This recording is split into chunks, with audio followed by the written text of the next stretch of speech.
না, যখন মনে হয় যা কিছু খারাপ হওয়ার সব যেন আমার সাথেই হচ্ছে।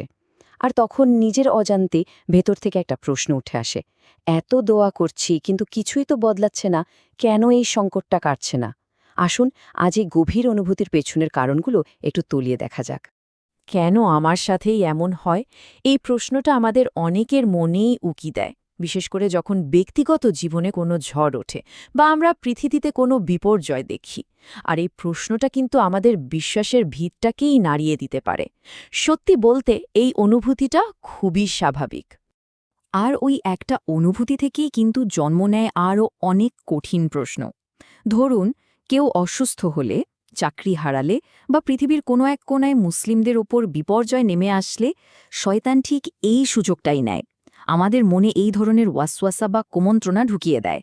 তখন মনে হতে থাকে, আল্লাহ হয়তো আমার কথা শুনছেন না বা হয়তো আমাকে ভালোবাসেন না। এই বিভ্রান্তিগুলোই কিন্তু আমাদের বিশ্বাসের জন্য সবচেয়ে বড় পরীক্ষা।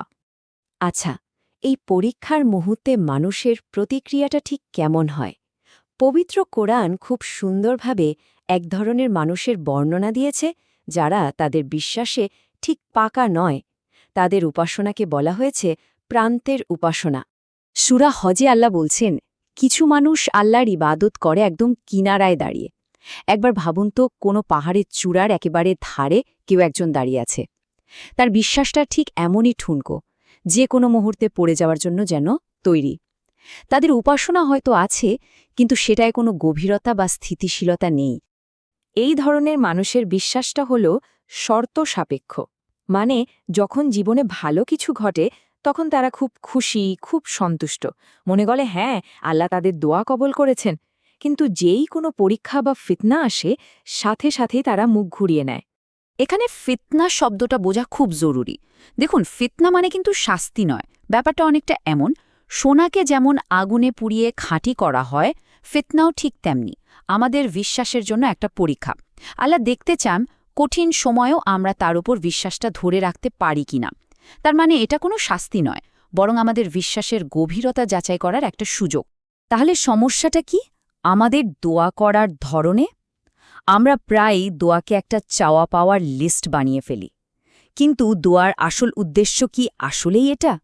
চলুন এই বিষয়টা নিয়ে একটু ভাবা যাক। আমাদের মধ্যে অনেকেই মনে করি যে দোয়ার কাজ হলো আমাদের চারপাশের পরিস্থিতিকে বদলে দেওয়া। আমরা চাই দোয়া করলেই যেন আমাদের সমস্যাগুলো কোনো এক জাদুর মতো উধাও হয়ে যায়। কিন্তু এটাই কি দোয়ার মূল উদ্দেশ্য? একটা উদাহরণ দিই। ধরুন, একজন মানুষ জাহাজ ডুবির পর অথই সাগরে ভাসছে। সে কিন্তু দুইভাবে দোয়া করতে পারে। প্রথমত, সে চাইতে পারে, হে আল্লাহ, এক্ষুনি একটা হেলিকপ্টার পাঠান। এটা হলো বাস্তবতাকে বদলে দেওয়ার দোয়া। অথবা সে চাইতে পারে, হে আল্লাহ, আমাকে এই পরিস্থিতিটা মোকাবেলা করার শক্তি দিন। আর এটা হলো নিজেকে পরিবর্তনের দোয়া।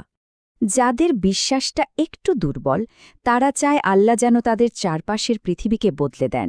আর যখন সেটা তাড়াতাড়ি হয় না, তারা হতাশ হয়ে পড়ে। অন্যদিকে যাদের বিশ্বাস শক্তিশালী, তারা নিজের ভেতরের শক্তি, ধৈর্য আর পরিস্থিতি মোকাবেলার ক্ষমতা বাড়ানোর জন্য দোয়া করে। তারা বাস্তবতা বদলানোর চেয়ে নিজেকে বদলাতে বেশি আগ্রহী।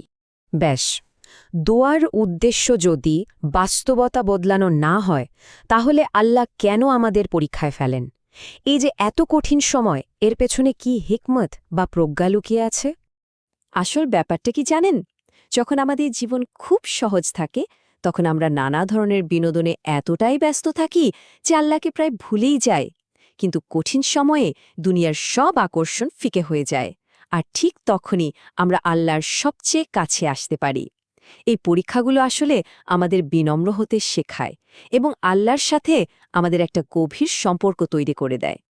আর একটা জিনিস মনে রাখতে হবে, আল্লাহর সাহায্যের সময়টা কিন্তু সবার জন্য একরকম হয় না। যেমন ধরুন, মূসা আলাইহিসসালামের মা, তিনি তার সন্তানকে ফিরে পেয়েছিলেন মাত্র কয়েক ঘণ্টার মধ্যেই। অথচ ইয়াকুব আলাইহিসসালামকে তার সন্তান ইউসুফ আলাইহিসসালামের জন্য অপেক্ষা করতে হয়েছিল বহু বছর। দুজনের অপেক্ষার সময়টা হয়তো ভিন্ন ছিল, কিন্তু দুজনের জন্যই আল্লাহর পরিকল্পনা ছিল সর্বোত্তম। ইউসুফের জীবনটা তো এর এক অসাধারণ উদাহরণ। ভাবুন একবার, তাকে কূপে ফেলে দেওয়া হলো, তারপর দাসত্ব, আর এরপর কারাগারের জীবন। একের পর এক কঠিন পরীক্ষার মধ্যে দিয়ে তিনি গিয়েছেন, কিন্তু এই দীর্ঘ আর কষ্টের পথটাই কিন্তু তাকে এমন এক জায়গায় পৌঁছে দিয়েছিল যেখান থেকে তিনি একটা গোটা জাতিকে দুর্ভিক্ষ থেকে রক্ষা করার সুযোগ পেয়েছিলেন। ভেবে দেখুন তো একবার, ইয়াকুবের একার কান্না আর ইউসুফ আলাইসাল্লামের এত বছরের কষ্ট শেষ পর্যন্ত হাজার হাজার পরিবারকে তাদের সন্তানের ক্ষুধার যন্ত্রণা থেকে বাঁচিয়ে দিয়েছিল। তার মানে কখনো কখনো আমাদের ব্যক্তিগত পরীক্ষা শুধু আমাদের নিজেদের জন্য নয়, বরং বহু মানুষের জন্য কল্যাণের কারণ হয়ে দাঁড়ায়। শেষ পর্যন্ত এই পরীক্ষার মুহূর্তে আমাদের সিদ্ধান্তের ওপরই কিন্তু নির্ভর করে আমাদের চূড়ান্ত পরিণতি। আমাদের সামনে দুটো পথ খোলা থাকে, 1 মুখ ফিরিয়ে নেওয়া, অথবা 2 ধৈর্য ধারণ করা। আর এই দুই পথের শেষটাও কিন্তু একদমই ভিন্ন। যে বিপদে পড়ে আল্লাহর দিক থেকে মুখ ফিরিয়ে নেয় সে আসলে দুনিয়ার শান্তি আর আখিরাতের পুরস্কার দুটোই হারায়। অন্যদিকে যে ধৈর্য ধরে সে এই জীবনে মানসিক শান্তি তো পায়ই, আর পরকালে জান্নাতের অধিকারী হয়। কোরআন এই অবস্থাকে বলেছে খুসরানুল মুবিন, অর্থাৎ সুস্পষ্ট ক্ষতি। আর এটাই কিন্তু সবচেয়ে বড় ক্ষতি, একসময় বিশ্বাস থাকার পরও কঠিন সময়ে এসে ঈমান হারিয়ে ফেলা। তাহলে যারা ধৈর্য ধারণ করে তাদের পুরস্কারটা কি? আল্লাহ বলেন, তারা শুধু জান্নাতে প্রবেশ করবে না, বরং তারা জান্নাতুল ফেরদাউসের উত্তরাধিকার লাভ করবে। এটা কিন্তু কোনো সাধারণ পুরস্কার নয়। এই উত্তরাধিকার শব্দটা কিন্তু অসাধারণ। একটা হাদিসে রসুল সাল্লাল্লাহু আলাইহি ওয়াসাল্লাম বলেছেন, আল্লাহ প্রতিটি মানুষের জন্য জান্নাতে একটা করে ঘর তৈরি করে রেখেছেন। যারা বিশ্বাসী তারা নিজেদের ঘরের পাশাপাশি তাদের ঘরগুলো উত্তরাধিকার সূত্রে পাবে, যারা সেখানে যেতে চায়নি। একবার ভাবুন, কি বিশাল এক প্রাপ্তি! আল্লাহ কিন্তু প্রত্যেকের জন্যই জান্নাতে একটি ঘর সাজিয়ে রেখেছেন। প্রশ্নটা হলো, সেই ঘরের যোগ্য উত্তরাধিকারী হওয়ার জন্য জীবনের এই ছোট বড় পরীক্ষাগুলোতে আমরা কি ধৈর্য ধারণ করতে পারব? এই প্রশ্নটি আজ সবার ভাবার জন্য রইল।